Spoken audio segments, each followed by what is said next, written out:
कभी अगर बनना हो तो बाज बनना, लेकिन कभी तोता मत बनना। तोता बोलता तो बहुत है, लेकिन ज्यादा ऊंचाई तक उड़ नहीं सकता। बाज बोलता बहुत कम है, लेकिन सबसे ऊंचाई पर उड़ता है, और बाकी पंछियों का राजा होता है एक बाज। आज मैं आपको 5 ऐसे पॉइंट्स बताऊंगा जो कि हर इंसान को बाज से सीखना चाहिए, और लाइफ की बहुत बड़ी लर्निंग है इन 5 पॉइंट्स में। पहला लेसन, ईगल फ्लाई अलोन। बाज अकेले उड़ता है और बाकी पंछियों के मुकाबले सबसे ऊंचाई पर उड़ता है। बाज अकेले उड़ेगा, लेकिन कभी भी चिड़िया और छोटे पंछियों के साथ नहीं उड़ेगा।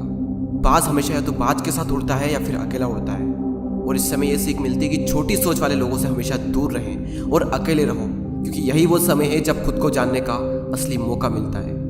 दूसरा लेसन, बाज का विजन बहुत ज़्यादा क्लियर होता है और बहुत ज़्यादा स्ट्रॉन्ग होता है। बाज अपने शिकार को 5 किलोमीटर दूर से ही देख लेता है, और जब एक बार उसे अपना लक्ष्य दिख जाता है तो उसके बाद चाहे रास्ते में कितनी भी मुश्किलें क्यों ना आए, वो अपने लक्ष्य को हासिल करके ही दम लेता है। इससे भी एक बहुत बड़ी सीख मिलती है कि अपना विजन क्लियर रखो और उसे हासिल करने में फिर चाहे कितनी भी मुश्किलें क्यों ना आए, पीछे मत हटो उस बाज की तरह। तीसरा लेसन, बाज कभी भी मरे हुए जानवरों को नहीं खाता, वो हमेशा जिंदा शिकार करता है। और इससे हमें यह सीख मिलती है कि जो हमारा पास्ट है वो मर चुका है, तो अपने उन मरे हुए सड़े हुए थॉट्स पर ध्यान मत दो और अपनी आने वाली ताज़ी फ्रेश जिंदगी पर ध्यान लगाओ।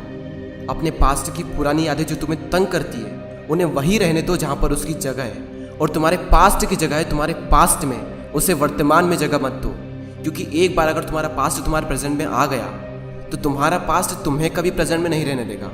पास्ट में तुम्हारे साथ कितना भी बुरा क्यों ना हुआ हो, वो सब यादें, वो सब थॉट्स मर चुके हैं, और उस बाज की तरह बनो जो कभी भी मरी हुई चीज़ों को नहीं खाता। चौथा लेसन, जब आंधी तूफान आते हैं तो बाज बहुत ज़्यादा एक्साइटेड हो जाता है। जब बारिश होती है तो सारे पंछी छिपकर बैठ जाते हैं, लेकिन बाज को बड़ा मजा आता है। जब तेज हवाएं चलती है तो बाज उन हवाओं के सहारे और तेजी से ऊपर की ओर उठता है, और ऊपर उड़ते उड़ते इतना ऊपर उड़ जाता है कि बादलों से भी ऊपर पहुंच जाता है। और इससे भी एक बहुत बड़ी सीख मिलती है कि मुसीबत में मजा ढूंढो। और नेपोलियन हिल ने एक बार कहा था कि हर बड़ी चुनौती अपने साथ में एक बहुत बड़ा अवसर लेकर आती है।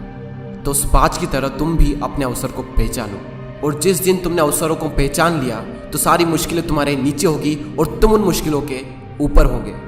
फिफ्थ लेसन, बाज अपने घोंसलों में से सॉफ्ट घास को हमेशा निकाल देता है, ताकि बाज का जो बच्चा होता है वो उसमें कंफर्टेबल ना हो सके।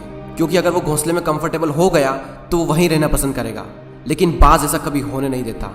बाज एक पंछी है और उसे भी ये बात पता है कि there is no growth in comfort zone. लेकिन हम तो इंसान है ना, और इंसान होने के बावजूद भी कई सारे लोग इस बात को समझते ही नहीं।